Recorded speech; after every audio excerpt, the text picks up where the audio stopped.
Nom du Père et du Fils et du Saint-Esprit, ainsi soit-il.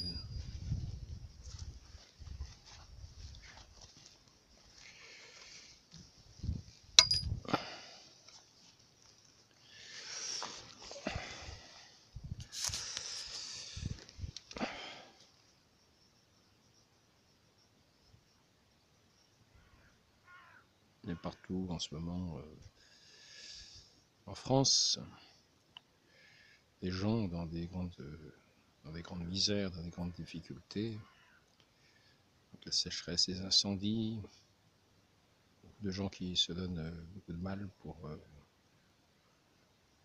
secourir, pour aider, pour se sauver de leur maison en feu, qui se trouvent dans des situations très difficiles. Nous avons une pensée pour eux. En même temps, nous avons aussi une pensée pour notre destinée éternelle. Ce monde-là va passer. Et notre destinée éternelle, elle est éternellement bienheureuse ou éternellement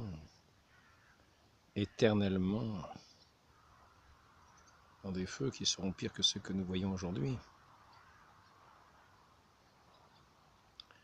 Donc je voudrais rappeler certaines choses. Commencer par rappeler ce que dit l'Église au sujet de la source de son enseignement. La source de son enseignement, c'est le cœur de Christ, qui est la pleine révélation du mystère de Dieu. Christ qui nous a parlé, qui nous a enseigné, qui nous a, par son enseignement, révélé tout ce qui est des vérités de foi divine.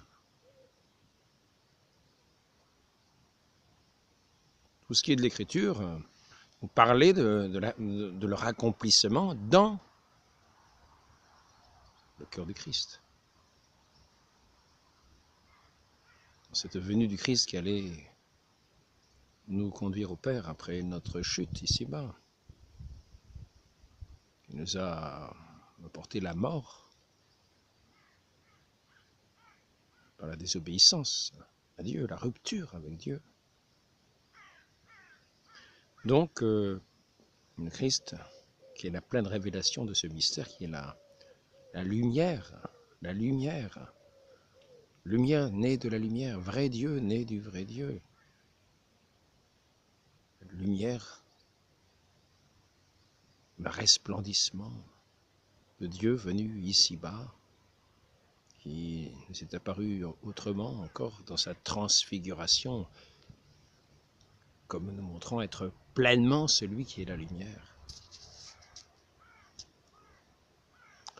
Donc, je voudrais dire par rapport à la source de cet enseignement de l'Église, que l'Église a été chargée par le Christ de nous transmettre. Quelle est cette source? Ce sont justement ces vérités de foi divine, cette révélation de Dieu, cette révélation pleinement réalisée dans le Christ. En lui, tout est accompli. Tout est révélé de façon, de la manière la plus pleine et entière.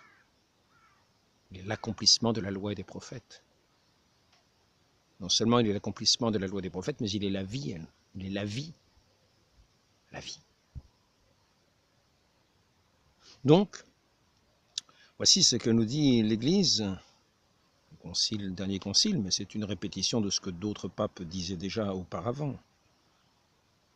Jésus-Christ a institué dans l'Église un magistère vivant authentique et de plus perpétuel, qu'il a investi de sa propre autorité, revêtu de l'esprit de vérité, confirmé par des miracles. Il dit que les enseignements doctrinaux de ce magistère fussent reçus comme le sien propre. Et ce que je dis là est important, parce que c'est effectivement une parole de notre Seigneur. Qui vous écoute m'écoute, qui vous reçoit me reçoit, qui vous écoute m'écoute. Celui qui ne vous reçoit pas, c'est moi qui le rejette. Qui vous rejette me rejette. Qui vous méprise me méprise. Donc, nous devons recevoir les enseignements que le Christ a confiés à ses apôtres et au chef des apôtres, la personne de Pierre. Donc, notre Seigneur a établi déjà ce magistère vivant comme étant le corps enseignant de l'Église, auquel il a promis l'assistance du Saint-Esprit et sa présence jusqu'à la consommation des siècles. Donc nous devons écouter l'enseignement de l'Église. Maintenant, il nous faut savoir ce que c'est que l'enseignement de l'Église.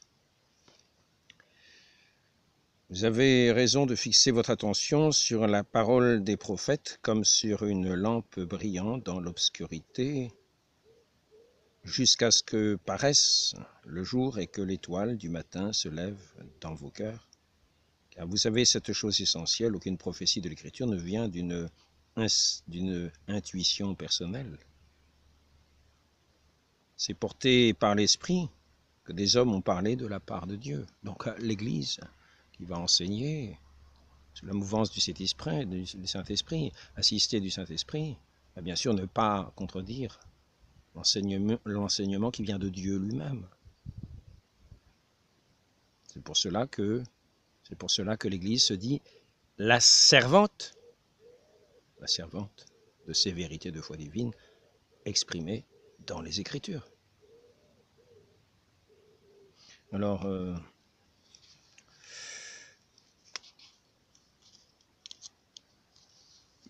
pour y répondre, parce que certains n'attachent pas au Concile Vatican II l'importance qu'ils devraient lui attacher, parce qu'ils mésestiment, ils pensent que ce corps enseignant a disparu. Ce corps enseignant, ce magistère vivant, est destiné à mourir, mais non, ce magistère vivant est promis jusqu'à la consommation des siècles en perpétuité. Magistère vivant, je répète.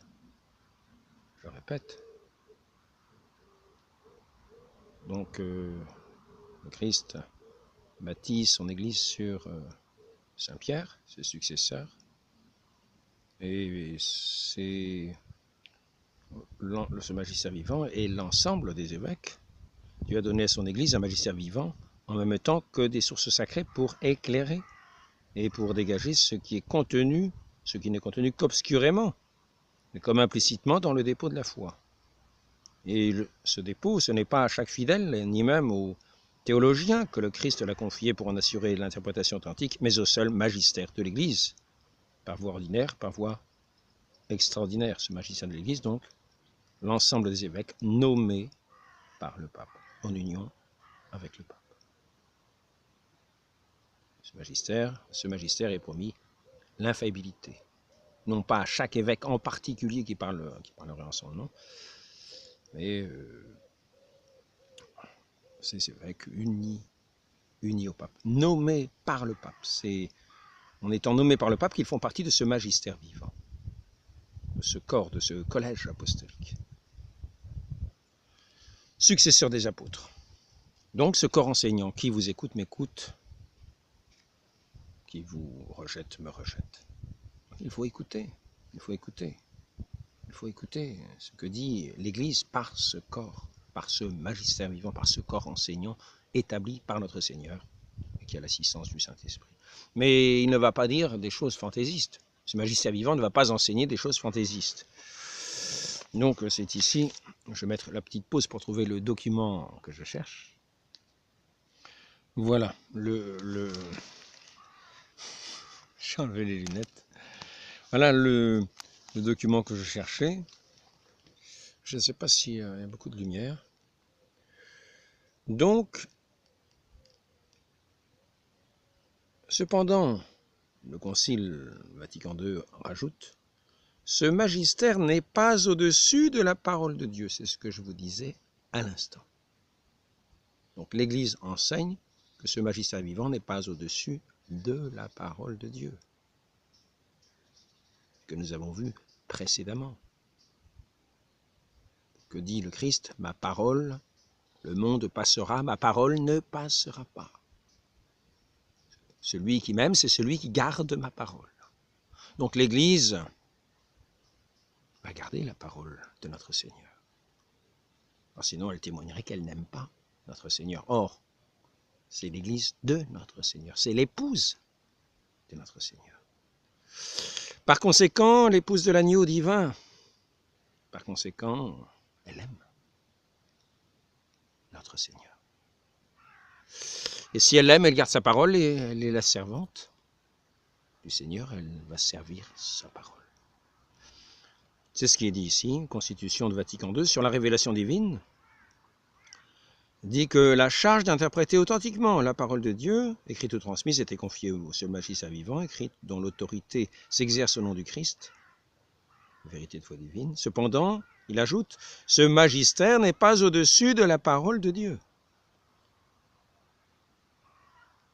Il la sert, n'enseignant que ce qui a été transmis, puisqu'en vertu de l'ordre divin et de l'assistance du Saint-Esprit, il l'écoute pieusement, la garde religieusement, l'explique fidèlement.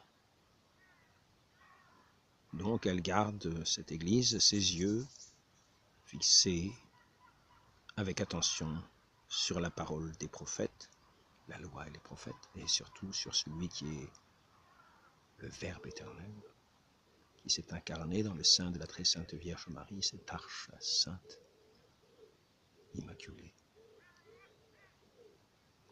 Et comme sur une lampe brillante dans l'obscurité,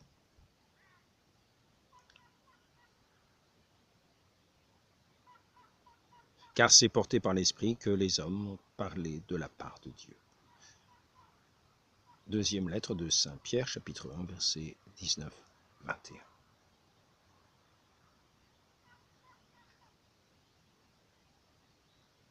Dieu garde et gouverne par sa providence tout ce qu'il a créé. Donc, comme il a fondé son Église, il garde et gouverne par sa providence son Église. Par conséquent, ne périra pas jusqu'à la consommation des siècles, ni son magistère vivant, qu'il va garder aussi et diriger. Donc, ayons des oreilles pour écouter l'enseignement de l'Église. Maintenant, nous avons vu ce que dit bien précisément ce texte du magistère, qui est dit « N'enseignez que ce qui a été transmis » puisqu'en vertu de l'ordre divin de l'assistance du Saint-Esprit, il l'écoute pieusement. Voilà. Il ne s'agit pas d'inventer des nouvelles choses. Ça, ce n'est pas un enseignement. L'Église enseigne ce qu'elle a reçu de Dieu dans la révélation, ce qu'elle a reçu du Christ, l'accomplissement même des Écritures. Donc les choses sont assez simples de ce point de vue-là. Maintenant, il faut bien comprendre ce que c'est enseigner. On n'enseigne que ce que l'on connaît, que ce que l'on a reçu comme enseignement. Et c'est ici que je voudrais maintenant en arriver pour parler de certains sujets, en particulier le sujet de l'Église, un sujet que j'ai rarement abordé. Parce que finalement, un des caractères de l'Église, c'est l'unité. Et la chose autour de l'unité est assez simple à comprendre. C'est assez simple à comprendre. Qu'est-ce que c'est l'unité? C'est le caractère de ce qui devient un. Un. Soyez un. Mon Père et moi, nous sommes un.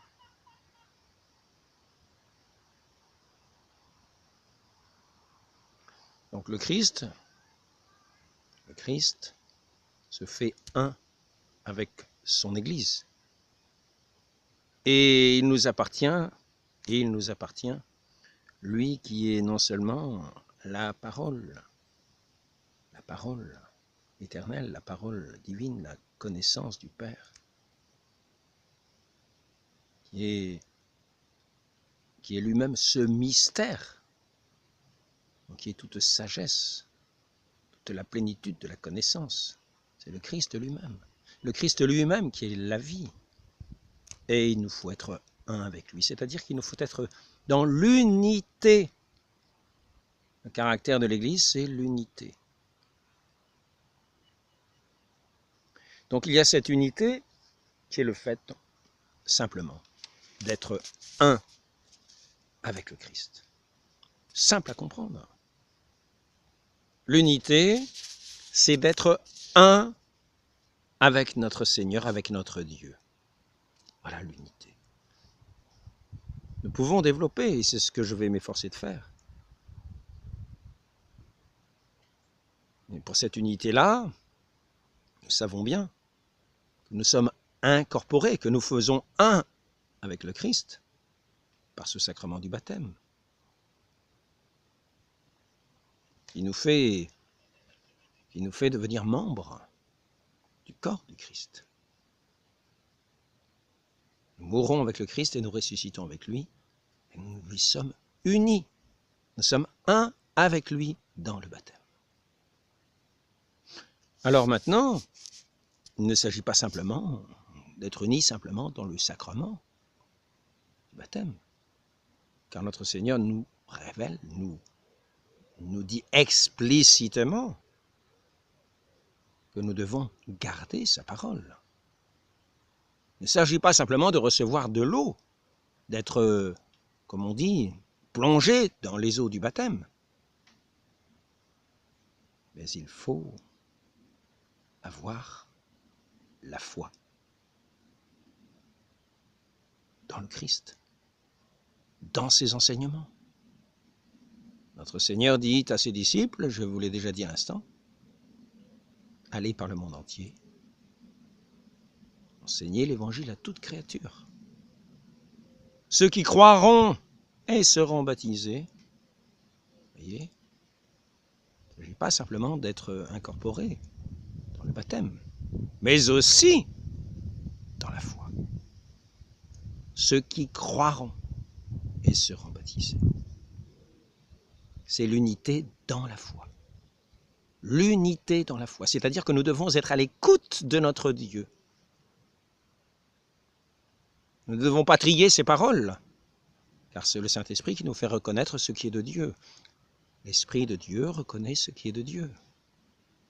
Si nous avons l'Esprit de Dieu, nous entendrons ses paroles. Et nous ne rejetterons pas, nous ne mépriserons pas ses envoyés. Nous ne mépriserons pas ce corps enseignant, ce magistère vivant de l'Église, magistère que le Christ a promis pour enseigner la vérité à son Église, à tous les fidèles. La vérité, pas le mensonge. Le Christ n'a pas envoyé ce corps enseignant enseigner le mensonge. Non, il a envoyé enseigner l'Évangile avec l'assistance du Saint-Esprit. Donc ayons confiance. Ayons confiance. Si nous voulons être un avec le Christ, écoutons sa parole. Mais écoutons-la entièrement, sans choisir.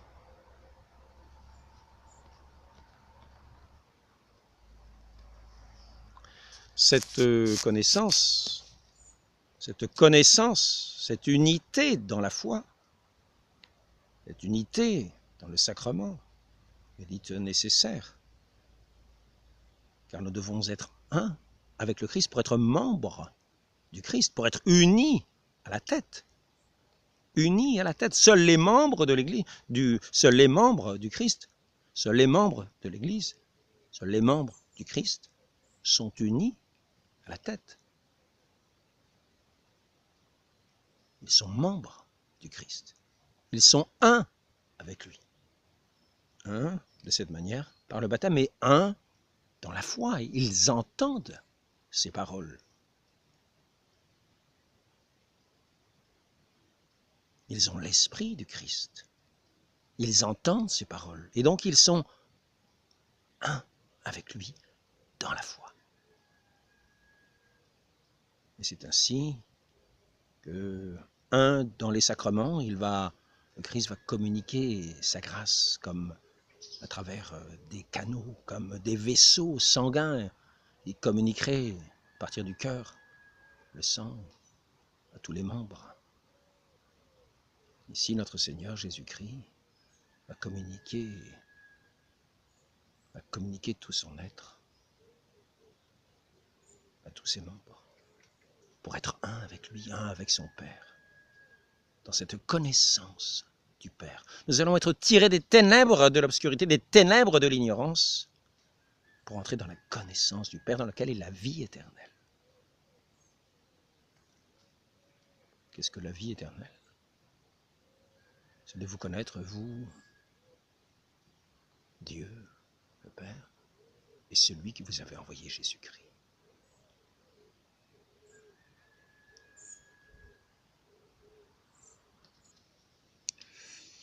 Voici une parole de l'Écriture qui nous parle de ce mystère qui était caché depuis les origines, qui est pleinement révélé à la fin des temps, c'est-à-dire aujourd'hui, dans ce temps de l'Église. Dieu est lumière, il n'y a pas de ténèbres en lui. Donc, quand nous parlons des ténèbres de l'ignorance, sachant qu'en Dieu, il n'y a pas de ténèbres.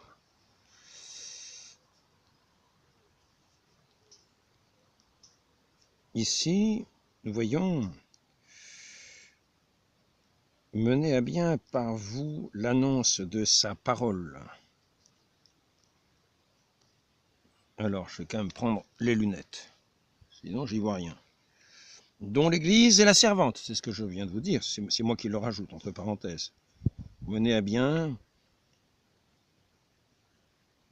l'annonce de sa parole, le mystère qui était caché depuis toujours à toutes les générations, mais qui maintenant a été manifesté. Et ce terme de manifester a son importance. Je vous dirai un instant après pourquoi.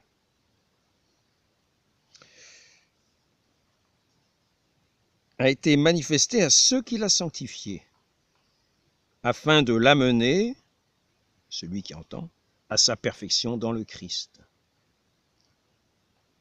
Avec la force du Christ qui agit, c'est saint Paul qui parle, qui agit en moi. Alors, ce que je voulais dire, c'est ici, ce mystère, c'est le Christ, en qui se trouvent cachés tous les trésors de la sagesse et de la connaissance. Colossiens 2, 2, 3. Il nous arrache au pouvoir des ténèbres et nous a placés dans le royaume de son Fils bien-aimé. Et il nous a rendus capables d'avoir part à l'héritage des saints dans la lumière, la pleine connaissance du Christ, dans lequel est la vie éternelle.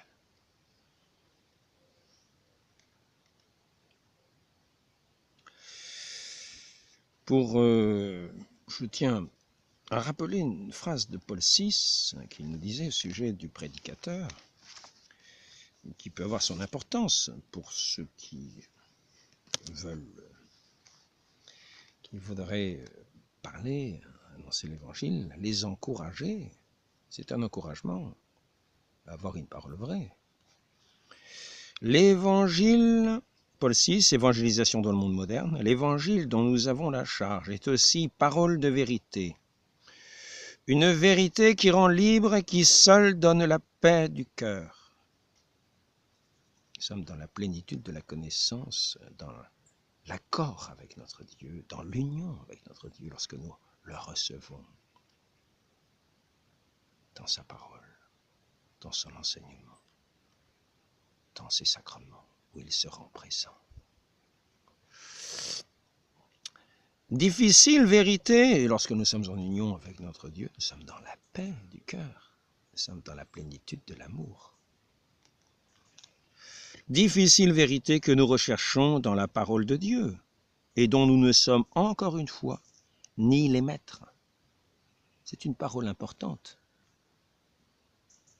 Ni les propriétaires, mais les dépositaires, les héros, les serviteurs. De tout évangélisateur, on entend qu'il est le culte de la vérité, d'autant plus que la vérité qu'il approfondit et communique n'est autre que la vérité révélée. Le prédicateur de l'Évangile sera donc quelqu'un qui ne trahit jamais ni ne dissimule la vérité par souci de plaire aux hommes. Ce qui est ne pas être disciple du Christ, me semble-t-il, c'est dit aux Galates, dans la lettre aux Galates. il la sert généreusement sans la servir. C'est beau. Donc, Paul VI, l'évangélisateur dans le monde moderne. Maintenant, je voudrais rappeler, au sujet de cette connaissance qui est nécessaire pour être dans l'unité de l'Église. L'unité, c'est-à-dire l'unité. Ce caractère de l'unité de l'Église est un caractère qui montre quelle est la véritable Église. Ce caractère de l'unité, c'est surtout l'unité dans le Christ. L'unité au Christ, l'union au Christ. Nous sommes un avec lui. Nous sommes le corps, il est la tête. Et ce corps, c'est l'Église. Nous en sommes les membres. Singularis quidem, c'est ici que je reviens à ce texte important qui va nous montrer, qui va nous aider à sortir des ténèbres pour entrer dans l'unité de cette foi nécessaire. Parce que la connaissance du Christ est la plénitude, lui qui est la plénitude, lui qui est le mystère caché dès les origines, qui se révèle aux hommes, et la vie éternelle. La connaissance du Christ, c'est la vie éternelle. C'est ce que nous enseigne Saint Jean, c'est ce que je viens de vous citer. L'Église ne cesse de répéter que le fondement de la foi n'est pas la raison, mais l'autorité de Dieu. Elle crie hautement que tout l'espoir de l'homme, tout son salut est dans la foi chrétienne, dans cette foi qui enseigne la vérité, dissipe par sa lumière divine les ténèbres de l'ignorance humaine. Voilà ce que fait cette foi. Par cette annonce, la vérité que le Christ nous a envoyé prêcher au monde entier, dissipe les ténèbres de l'ignorance humaine.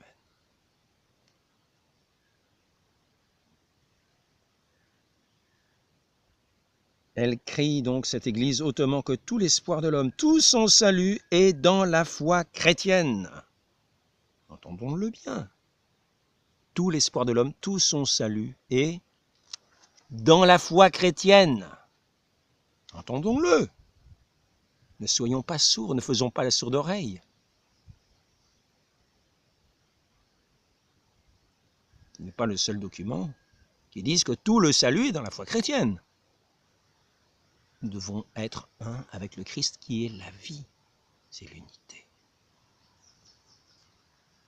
Pour être un, il nous faut être un avec le Christ.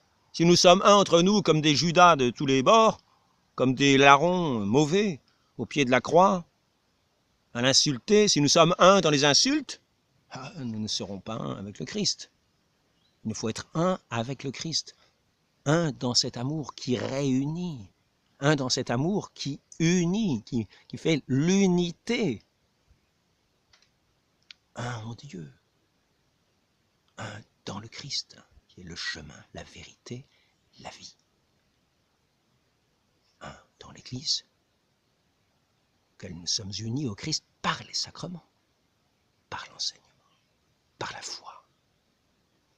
Donc, l'Église ne cesse de répéter que le fondement de la foi n'est pas la raison, mais l'autorité de Dieu.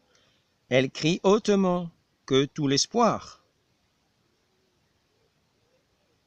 de l'homme, tout son salut, est dans la foi chrétienne, dans cette foi qui enseigne la vérité.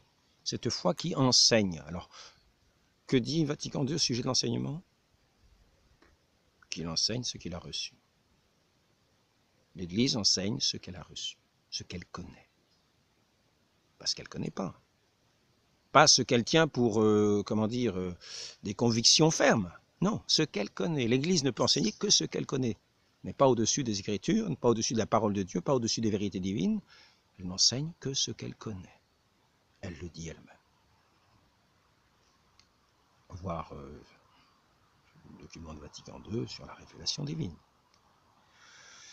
Donc, tout son salut dans la foi chrétienne, dans cette foi qui enseigne la vérité, dissipe les ténèbres, dissiper dissipe par sa lumière divine les ténèbres de l'ignorance humaine. Voilà.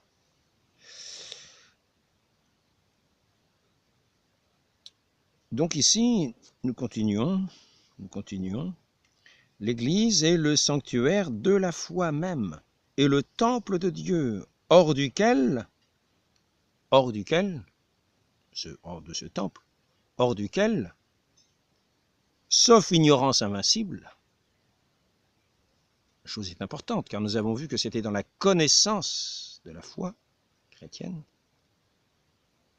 nous avons vu que c'était cette connaissance qui dissipait cette ignorance, que tout le salut de l'homme était dans cette foi. C'est ce que nous avons vu. L'Église ne cesse de répéter, voilà ici, que tout l'espoir de l'homme, tout son salut est dans la foi chrétienne, pas dans l'ignorance. Alors la chose peut paraître étrange. Ici, il nous est dit, l'Église est le sanctuaire de la foi même et le temple de Dieu, hors duquel, sauf ignorance invincible, il n'y a point de salut à attendre. Donc, hors l'ignorance invincible, il n'y a pas de salut à attendre pour ceux qui sont hors de l'Église. C'est ce qui est dit dans ce texte. C'est l'unité au Christ qui est le corps du Christ. L'unité au Christ, l'unité à l'Église, l'appartenance à l'Église qui est le corps du Christ, pour être dans l'unité avec lui, pour être uni avec lui, pour être un avec lui. C'est la vie, la vérité que nous recevons dans la pleine communion, le très saint sacrement, la divine hostie que nous recevons. Je voudrais dire ici ce texte du catéchisme, 1374, numéro 1374, catéchisme de l'Église catholique. Dans le très saint sacrement de l'Eucharistie sont contenus vraiment et réellement et substantiellement le corps et le sang, conjointement avec l'âme et la divinité de notre Seigneur, Jésus-Christ, et par conséquent le Christ tout entier. Là, nous sommes incorporés, là, nous sommes unis à lui, et ce sacrement s'appelle la communion. Donc, je reprends ce texte Singuilaris Quidem, 1856, de Léon XIII, me semble-t-il. Sauf ignorance invincible, il n'y a point de salut à attendre.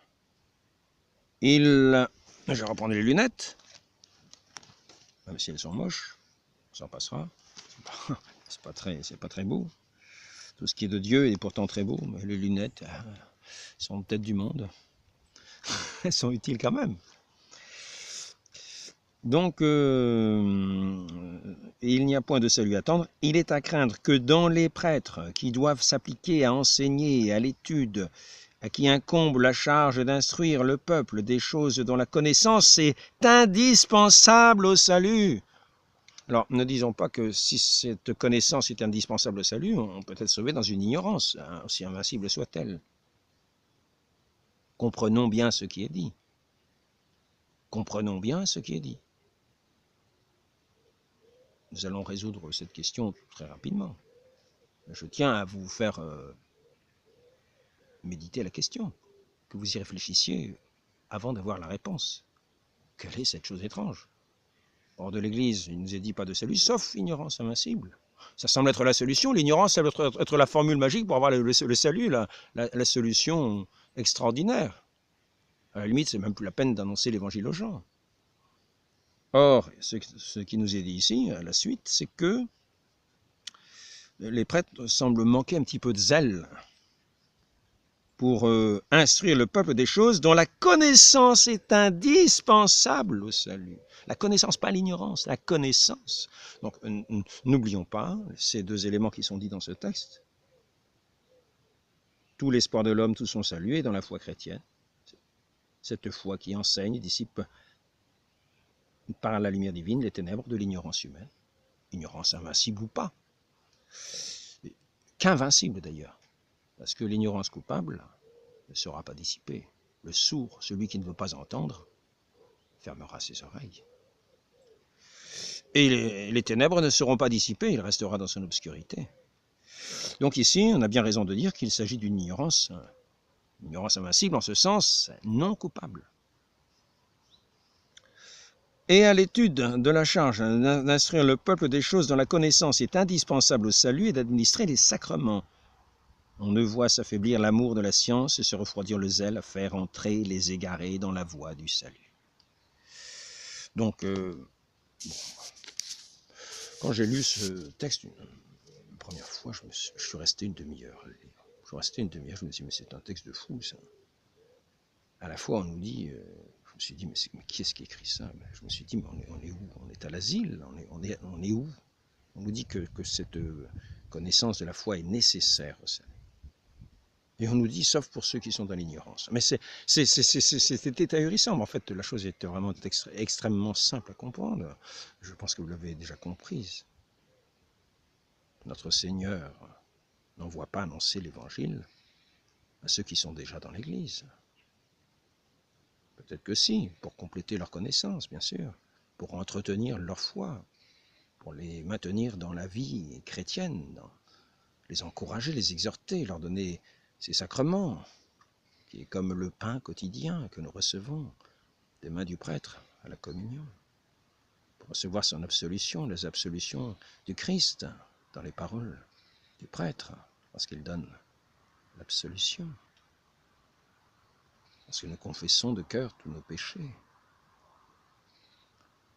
et pour être dans la pleine union, dans l'unité avec notre Seigneur qui est sans péché, qui est l'amour même. Donc, unité de charité. L'unité dans la foi. L'unité de gouvernement, les pasteurs que le Christ nous a donnés, que nous devons écouter, que nous ne devons pas mépriser. Unité avec eux, un avec eux. Nous ne devons pas les rejeter, c'est le Christ que nous rejetons. Nous ne sommes plus en union avec le Christ et nous rejetons ses ministres. Nous ne gardons pas sa parole, nous ne gardons pas son enseignement. Donc ici, la chose est simple à comprendre. Ignorance invincible, bien sûr. Des gens qui ne connaissent pas l'Évangile ne peuvent pas être de l'Église, parce qu'ils n'ont pas la connaissance de la foi, ils sont donc en dehors. C'est pourquoi le Christ nous dit, pour tous ces ignorants, que nous pouvons bien espérer que eux qui sont de bonne volonté, tous ceux qui sont de bonne volonté, dans l'ignorance de bonne volonté, pourront obtenir le salut. Comment? C'est simple. Eux, ils ont une chance de salut, le soleil qui s'en va. Nous ne faisons pas partir la vraie lumière. Entrons dans cette vraie lumière, dans cette pleine lumière, dans cette pleine lumière qui est loin d'être une ignorance, qui est la connaissance de celui qui est de la vie, qui nous fait être en union avec lui, qui nous fait l'aimer, car nous le connaissons et nous l'aimons. Nous lui avons dit oui, nous sommes unis à lui, comme l'Église et son épouse, nous sommes les membres de cette Église. Nous sommes un avec le Christ, qui est un avec le Père, dans cet amour immense. Mais ceux qui sont dans l'ignorance, qui ne le connaissent pas, qui sont encore dans les ténèbres de l'ignorance, pour cela, le Christ envoie ses disciples. Ceux qui sont loin de l'Église, cela envoie ses apôtres, par toute la terre. Je dis ses apôtres, parce que tous ceux qui sont en lien avec les apôtres, avec les évêques, tous ceux qui sont en lien pour aller annoncer l'Évangile par toute la terre, sont comme la voix des apôtres. Les apôtres qui sont la voix du Christ. Et le Christ qui est la voix du Père, la parole du Père. Unité. Un avec le Christ. Unité. Un avec le Christ. Un comme membre. Membre par le baptême. Les sacrements. Un dans la foi. Un par ce gouvernement que le Christ a établi jusqu'à la consommation des siècles pour mener son Église à la pleine lumière. Pour mener tous les fidèles, tous ceux du monde entier à cette connaissance, à cette pleine lumière, à cette révélation de ce mystère éternel qui a été révélé à la plénitude des temps. Donc, Donc, ceux qui sont dans cette ignorance, il n'y a pas de faute de leur part, bien sûr, nous pouvons espérer, et qui sont par cela en dehors de l'Église, pour eux, bien sûr, nous pouvons attendre le salut. C'est à eux que notre Seigneur envoie tous ses disciples, envoie ses apôtres. Ou apôtre veut dire envoyer. Il les envoie par le monde entier, pour tous ceux qui sont dans cette ignorance invincible, qui n'a pas de faute de leur part, afin qu'ils entrent dans cette connaissance hors de laquelle il n'y a pas de salut, car la vie éternelle, c'est de connaître le Christ et pas de l'ignorer, pour entrer dans l'union avec lui, pour le recevoir, pour n'être pas à l'écoute de toutes les voix du monde sous la séduction de Satan. Donc, nous pouvons continuer quelques citations de textes, s'il vous plaît. Notre Seigneur qui nous dit bien au sujet de cette ignorance que Sodome et Gomorrhe seront jugés moins sévèrement, mais sévèrement quand même. Parce que s'ils avaient vu, s'ils avaient connu tous les miracles qu'ont vu Capharnaüm, ils se seraient convertis depuis belle lurette. Mais ils seront jugés à Sodome et à Gomorrhe sévèrement, malgré leur ignorance. Entrons dans la lumière. C'est là que, dans cette lumière, que nous sommes invités tous à entrer. Karl Rahner nous parle au sujet de cette ignorance. Non, il ne parle pas de cette ignorance. Excusez-moi, je me suis trompé. Il parle d'un autre sujet, qui est assez proche. Sujet de Saint-Augustin. Donc, je mets sur pause. Donc, pour nous sortir de ces ténèbres, notre Seigneur a envoyé ses apôtres par le monde entier. Je t'ai destiné à être serviteur et témoin de la vision que tu as eue, moi et celle dans laquelle je t'apparaîtrai. Je t'ai pris du milieu de ce peuple et des païens, vers qui je t'envoie, pour leur ouvrir les yeux afin qu'ils se tournent des ténèbres vers la lumière et du pouvoir de Satan vers Dieu, qu'ils reçoivent le pardon des péchés et un héritage avec ceux qui sont sanctifiés par la foi en moi. Tout est dit. Tout cela, ce sont des paroles des Écritures, comme on pourrait dire des vérités de foi divine, expliquées par l'apôtre Saint Paul. Donc l'Église n'enseigne que les vérités de foi divine, c'est-à-dire n'enseigne pas que les vérités de foi divine. Non, l'Église enseigne, mais en étant la servante des vérités de foi divine. Bien sûr, l'Église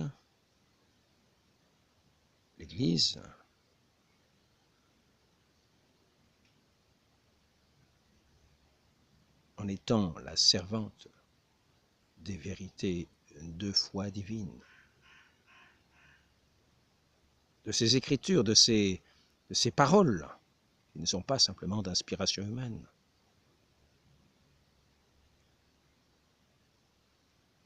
Et qui trouvent leur source en Dieu, qui sont les paroles de Dieu même. L'Église, comme cette ville de lumière sise au sommet d'un mont, afin de dissiper les ténèbres de ceux qui ont des yeux pour voir. Et n'oublions pas que dans sa providence, notre Dieu agit en tout, partout. Je pourrais reprendre ici pour rappeler ce texte-là sur ce qu'enseignent tous les catéchismes au sujet de cette divine providence. Je pourrais prendre ce qu'enseigne le catéchisme, non pas du Concile de Trente qui dit la même chose, mais le catéchisme de l'Église catholique d'aujourd'hui. Profiter de cet instant pour changer de lieu et avoir une lumière qui peut nous faire penser davantage à celle que notre divin Maître veut répandre sur le monde, et plutôt que de rester dans les ténèbres de l'ignorance, car c'est là, ce qu'il veut, c'est répandre sa lumière, mais sa lumière, son amour, sa vérité, sa connaissance. car nous sommes faits pour le connaître, et le connaissant, l'aimer de tout notre cœur. Donc, notre Seigneur envoie ses apôtres par tout le monde pour faire entrer toute l'humanité dans cette connaissance, dans cette unité au Christ, unité dans la foi, et aussi dans les sacrements pour lesquels nous sommes incorporés à lui, dans cette communion. Nous le recevons pleinement. Voici ce qui est dit au sujet de la providence dans le catéchisme de l'Église catholique numéro 308. C'est une vérité inséparable de la foi en Dieu, le Créateur. Dieu agit en tout. Dieu agit en tout agir de ses créatures. Il est la cause première qui opère dans et par les causes secondes, car c'est Dieu qui opère en nous à la fois le vouloir et l'opération même, au profit de ses bienveillants desseins. Philippiens 2, 13. Loin de diminuer la dignité de la créature, cette vérité la rehausse, tirée du néant par la puissance, la sagesse, la bonté de Dieu. Elle ne peut rien si elle est coupée de son origine, comme l'a fait le péché originel, lequel nous sommes tous héritiers, jusqu'à ce baptême, jusqu'à ce que nous entendions, cette parole de vie que nous devons accueillir si nous aimons, si nous l'aimons, afin d'être un avec lui dans la foi, et il vient en nous demeurer. Nous sommes un avec lui. C'est cette unité qu'il nous faut avoir, unité comme l'épouse et l'époux qui ne sont qu'un, qui ne sont plus qu'une chair. Et nous recevons, nous, le corps du Christ dans la communion, pour ne plus jamais nous en séparer, pour être unis éternellement avec notre Dieu, dans la béatitude éternelle, dans cette joie éternelle sans fin, dans cet amour sans fin, dans cette connaissance, dans cette lumière, non pas éblouissante, mais vient illuminer nos âmes et nos cœurs. C'est une vérité inséparable. Loin de diminuer la dignité de la créature, cette vérité, la rehausse, tirée du néant par la puissance, la sagesse et la bonté de Dieu. Elle ne peut rien si elle est coupée de son origine, car la créature sans le Créateur s'évanouit. Encore moins peut-elle atteindre sa fin ultime sans l'aide de la grâce. Sans moi, vous ne pouvez rien faire. Je pourrais aussi dire, mais je ne veux pas faire durer cet entretien trop longtemps, il y aura peut-être l'occasion d'aborder une nouvelle fois le sujet de l'unité, qui est une chose très importante. Comme elle est unique, la sagesse de Dieu peut tout et sans sortir d'elle-même, elle renouvelle l'univers, elle déploie sa vigueur d'un bout à l'autre du monde, elle gouverne l'univers avec douceur. Dieu qui, alors ça c'est le livre de la sagesse, chapitre 7, versets 27 et 8, 1. Et maintenant, dans le catéchisme, Dieu qui seul a créé le ciel et la terre, peut seul donner la connaissance véritable de toute chose créée dans la relation avec lui. N'oublions pas que nous ne pouvons pas connaître ce qui est de Dieu sans l'Esprit Saint. Par l'Esprit Saint que nous reconnaissons les choses divines. Donc cette ignorance invincible, que certains prétendent être invincibles jusqu'à la mort, notre Seigneur nous invite à la combattre en annonçant l'Évangile. Car le salut est dans cette connaissance de la foi, dans cette connaissance de ce mystère qui s'est révélé dans la plénitude lors de la venue de notre Seigneur, qui est la lumière du monde, pour éclairer tout homme venant en ce monde, pour les éclairer, pas pour les laisser dans les ténèbres, pour les unir à lui dans sa connaissance, dans son amour, dans sa vie qu'il nous donne. Donc, sagesse, chapitre 1, verset 1-2, cherchez-le d'un cœur simple, car il se laisse trouver par eux, par ceux qui ne le mettent pas à l'épreuve. Il se manifeste à ceux qui ne refusent pas de croire en lui. Il se manifeste. C'est ce que je voulais vous dire tout à l'heure, je vais peut-être reprendre l'expression. Donc au sujet de cette manifestation, de ce grand mystère, je remets les lunettes, même si c'est moche. mystère qui était caché depuis toujours à toutes les générations, mais qui maintenant a été manifesté à ceux qui l'a sanctifié, afin de l'amener, celui qui l'entend, à sa perfection dans le Christ, avec la force.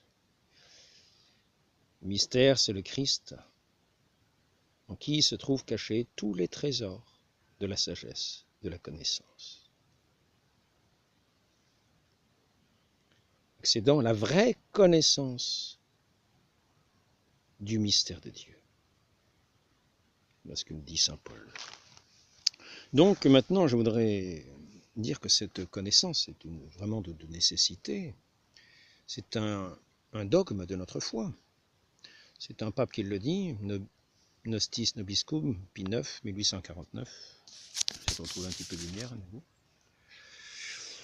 Il faut veiller spécialement à ce que les fidèles eux-mêmes aient profondément gravé dans l'esprit ce dogme de notre sainte religion sur la nécessité de la foi catholique pour obtenir le salut. Cette doctrine reçue du Christ est soulignée par les pères et les conciles, également contenue dans les formules de la profession de foi utilisées par les catholiques latins, grecs et orthodoxes. Donc, Pie IX, 1849. La vie éternelle, c'est de vous connaître, Père, et celui que vous avez envoyé, Jésus-Christ. Donc, soyons dans cette unité de l'Église, dans le corps du Christ, membre du Christ. Quiconque ne lui est pas uni au corps mystique n'est pas un de ses membres et n'est pas attaché à la tête, qui est Jésus-Christ. Mortalium Animos, 1928. Et à ce sujet-là, lisons la lettre aux Colossiens. Et nous voyons qu'il faut être dans le Christ, dans l'unité, c'est-à-dire unis au Christ. Nous sommes ses membres, pour être attachés à la tête. Et dans la lettre aux Colossiens, saint Paul dit à un certain moment, ils ne sont pas unis à la tête, ils ne sont pas attachés à la tête. Donc il nous faut être les membres du corps. Il faut être dans l'unité, dans la parole entendue par la foi. L'unité dans cette vie qu'il nous donne dans ses sacrements, qu'il nous communique par le mérite de son précieux sang. L'unité dans le gouvernement, l'unité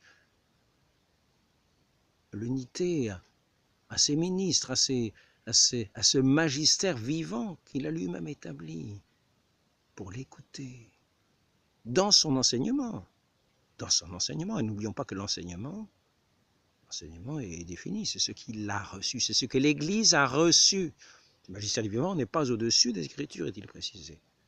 Donc il reçoit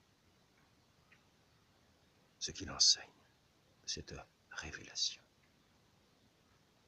Et il n'enseigne que ce qu'il sait. C'est pour cela que d'ailleurs, dans ce catéchisme, il nous est dit aussi que l'Église ne connaît pas d'autres moyens.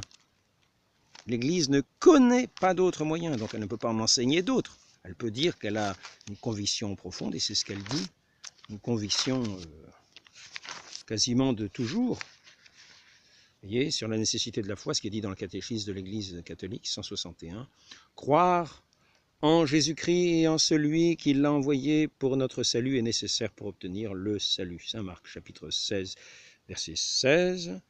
Saint Jean, chapitre 3, 36. Parce que sans la foi, il est impossible de plaire à Dieu, Hébreux 11, 6, et d'arriver à partager la condition de ses fils. Personne jamais ne se trouve justifié sans elle, et personne à moins qu'il n'ait persévéré en elle jusqu'à la fin n'atteindra la vie éternelle.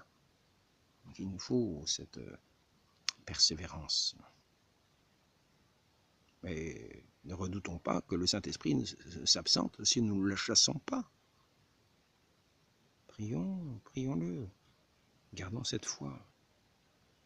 Gardons cette foi, demandons à grandir dans cette foi, pour demeurer dans cette unité à notre Seigneur, à notre Dieu, qui est la vie, l'unique chemin vers le Père, et qui est mort et ressuscité, qui a pris notre condition mortelle que nous avions reçue du premier Adam, qui était mis en croix dans l'obéissance la plus parfaite au Père, l'obéissance, par ce sang jusque dans sa mort. Son sang précieux nous a mérité notre salut. Il est allé jusqu'à cette obéissance, jusqu'à la mort. Il est resté fidèle au Père. Et cela nous a valu notre rachat. Donc soyons nous aussi un avec lui dans cette obéissance, dans la foi.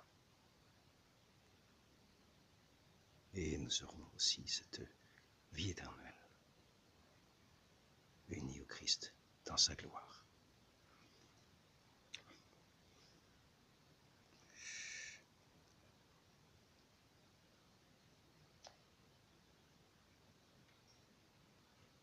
Bon, je vais arrêter là. Oui, je voulais dire un mot sur le baptême. L'Église ne connaît pas d'autre moyen que le baptême. Donc elle ne peut pas enseigner ce qu'elle ne connaît pas. Donc elle reconnaît ici qu'elle ne connaît pas d'autre moyen, donc elle enseigne le baptême. Et elle reconnaît par contre qu'elle a toujours eu la ferme conviction qu'il y a eu ce baptême de désir, mais c'est une conviction. Le vrai enseignement, l'enseignement, c'est sur ce qu'elle connaît. Elle avoue ne pas connaître d'autres moyens. Donc elle a cette conviction, de par la bonté immense de Dieu. Ceux qui ne connaissent pas, mais n'oublions pas la providence toute puissante de notre Dieu. Il fera parvenir par les fins, tel qu'il le voudra. Il peut faire parvenir qui il veut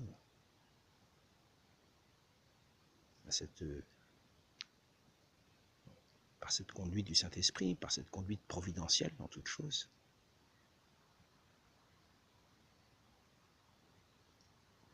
Toute personne jusqu'au salut. Et aussi par le baptême. Donc, nécessité du baptême, catéchisme de l'Église catholique 1257, le Seigneur lui-même affirme que le baptême est nécessaire pour le salut. Saint Jean, chapitre 3, verset 5. Aussi a-t-il commandé lui-même à ses disciples d'annoncer l'Évangile et de baptiser toutes les nations.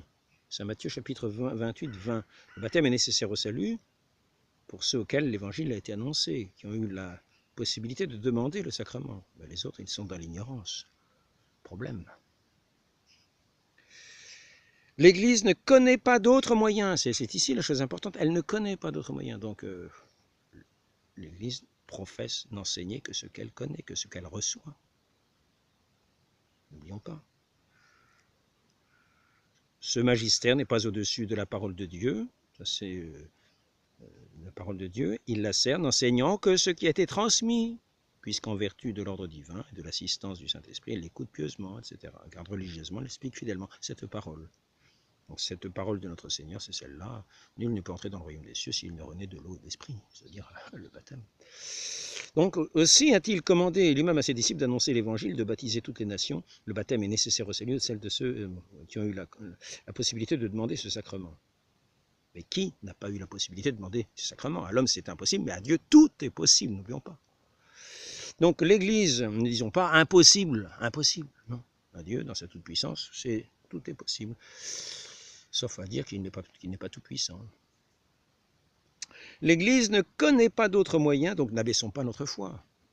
Nous croyons en Dieu tout-puissant. C'est quasiment la première phrase que nous disons. Je crois en Dieu, le Père tout-puissant, donc il n'y a rien d'impossible. L'Église ne connaît pas d'autre moyen que le baptême pour assurer l'entrée dans la béatitude éternelle. C'est pourquoi elle se garde de négliger la mission qu'elle a reçue du Seigneur. Faire renaître de l'eau et de l'esprit tous ceux qui peuvent être baptisés, qui ne le peut pas. Voilà. À Dieu, rien n'est impossible. N'oublions pas ces éléments, ce sont des vérités de foi divine. À l'homme, c'est impossible, à Dieu, tout est possible. Ce sont des paroles que l'Église ne peut pas aller contre. Par contre, elle reconnaît ici qu'elle ne connaît pas d'autres moyens, évidemment. Alors elle a cette conviction, c'est ce qui est dit, ferme conviction, depuis toujours l'Église garde la ferme conviction que ceux qui subissent les morts pour raison de la foi, sans avoir reçu le baptême, sont baptisés par leur mort avec le Christ. Le baptême de sang, comme le désir du baptême, porte les fruits du baptême sans être sacrement. Ça, c'est une conviction, une ferme conviction. Ce n'est pas ce qu'elle connaît, parce qu'elle dit qu'elle ne connaît pas d'autre moyen que le baptême pour assurer le salut. Voilà, donc tenons-nous dans l'unité de l'enseignement de l'Église, dans l'unité de la foi, au Christ. L'Église est son corps. L'unité au magistère, le sacrement par lequel notre Seigneur se donne, lui qui est le pain de vie, descendu du ciel. Nous sommes dans la pleine communion en le recevant dans cette sainte hostie où il est présent, corps, sang, âme, divinité, tout entier. Dans l'unité, unité. Entrons dans cette écoute. Toute la vie des chrétiens, c'est l'écoute. C'est-à-dire, écouter sa parole, c'est-à-dire la reconnaître pour vrai, avoir foi en sa parole, la faire sienne. Et lui-même agit en nous, puissamment, par sa parole toute puissante. Et nous donne la vie éternelle, qu'il est lui-même, que nous contemplerons sans fin.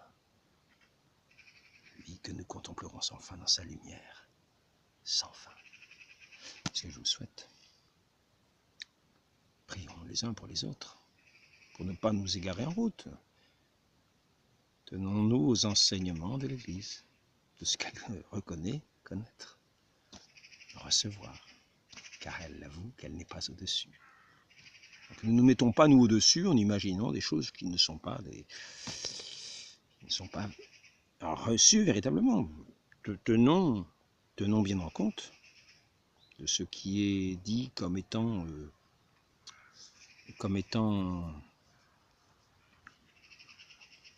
des convictions fermes. Ne les méprisons pas, respectons-les, mais attachons-nous absolument à l'enseignement de l'Église, de ce qu'elle connaît, de ce que notre Seigneur a enseigné de bouche. Ces vérités de foi divine de laquelle l'Église est la servante. Et nous serons dans cette unité pleine et entière. Ô Marie, Mère de l'Église, priez pour nous que, si nous ne sommes pas dans cette unité, nous y entrions. Que si nous y sommes, nous y soyons gardés, maintenus, jusque dans la vie éternelle. Ainsi soit-il, au nom du Père et du Fils et du Saint-Esprit. Amen. Dans l'éternité.